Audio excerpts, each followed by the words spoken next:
All right, so the sooner you pull this lever, the better.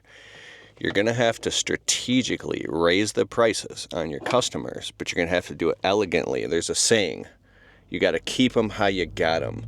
This is so powerful. I'm out doing quotes right now. I just turned a $450 quote into a $4,500 job, offering stuff that the customer wanted to get done anyways, and they were happy about it, and it's more work and more profit for us. Now, when I say you got to keep them how you got them, this is one of the most powerful stories I ever heard.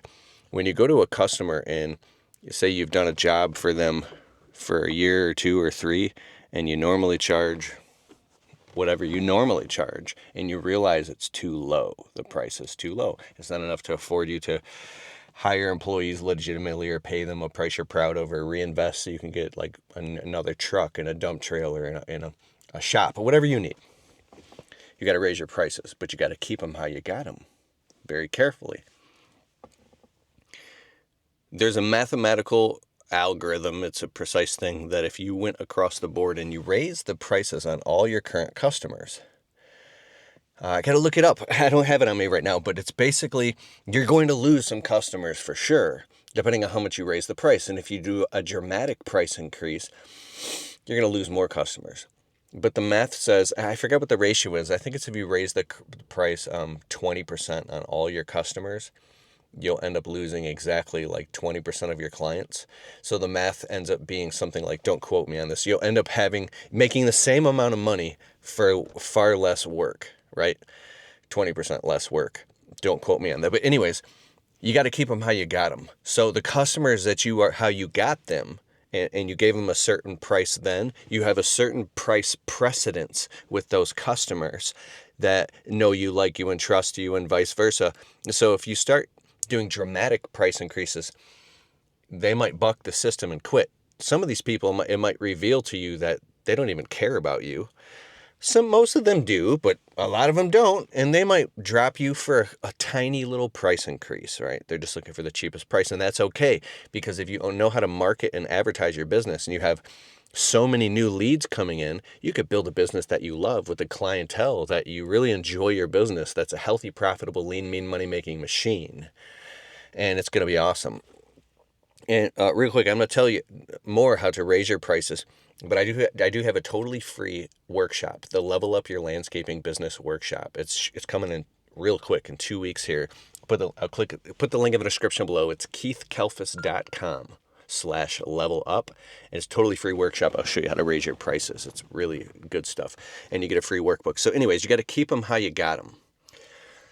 The identity that you have when you're first starting or your first year in your business, you might be in scarcity mode, running around. You're excited, but maybe you're afraid you don't know how much to charge, and you're afraid the customer will say no, and you need money.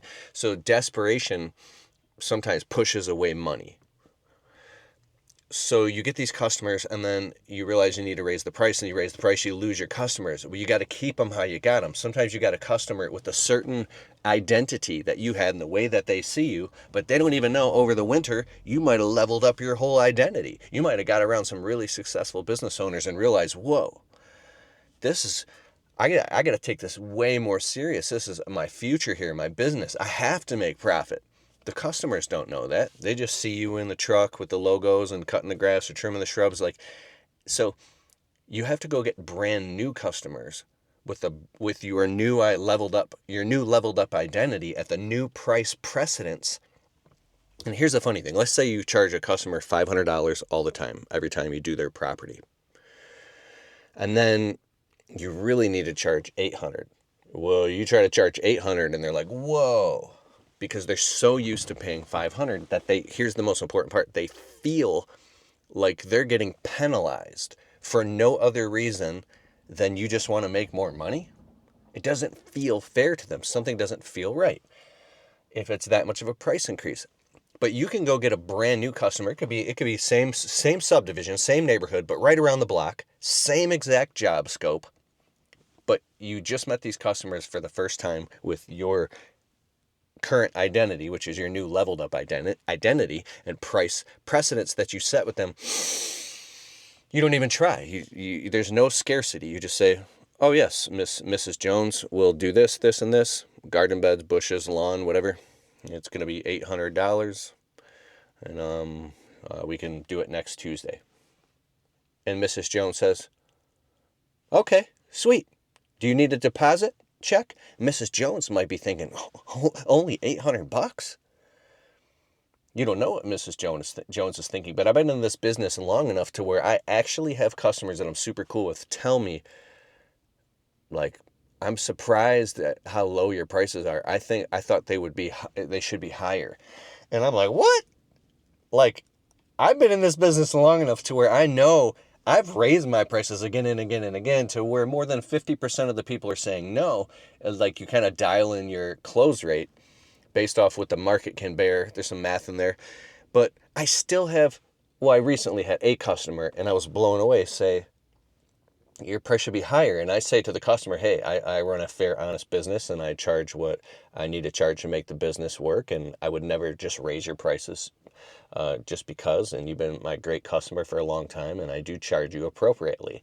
So that was just the customer's price perception. They might have gotten some crazy high quotes, but compared to my market, I do charge a fair rate, but my prices are on the expensive side because I want to afford to give the customer quality time and service and make sure we don't feel like we have to cut corners or anything. That's crazy. If you're charging so low where you feel so pressured that you feel like you have to cut corners, or you actually do skimp or cut corners, it's not good business, and it's going to come back and bite you, and it's going to be your fault. So back to what I was saying, you got to keep them how you got them.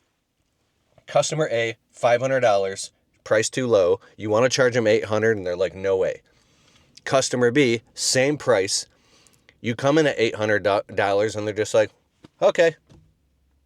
Because they don't know anything. They just see you. They don't even know what landscaping costs. And you might still be undercharging at $800. It might be $1,100. But what I'm saying is you have to look at your identity and the thoughts and beliefs that you're creating based off of, like, if you're in a scarcity mindset and you're in your first few years of your business and you need money and you're pricing things too low, you might be literally, this is so crazy, getting a whole bunch of cheap, nitpicky clients and customers and building an entire business and building belief systems saying, what do you mean? These customers aren't willing to pay anymore. I can't find any employees, because it's happening to you all the time. You start to believe that that's all that exists. But there's a little bit, there's another truth. If you move upstream, you are co-creating that entire reality and building those beliefs based off the type of customers you're attracting. This is some spooky stuff, but it's real. I've watched this happen in my own business. I'm qualified to talk about this. When you level up your whole identity and you start, and now it's scary, because your comfort zone, you'll stay comfortable even if it doesn't serve you. Some people will go through perpetual suffering because their subconscious mind knows at least it's survivable. At least I can survive. The unknown is scarier than that. So you're going to have to leap into the unknown, but you don't have to leap all the way. You could just take a little tiny strategic mathematical transition, like a fulcrum, and split test your way into the unknown. So it's very low risk by saying, all right, this customer, I normally charge $500 to do this. We got plenty of work on the books. I'm going to raise the price, and I'm going to charge what I really should be charging, which is $800. You tell the customer $800, even if you're scared.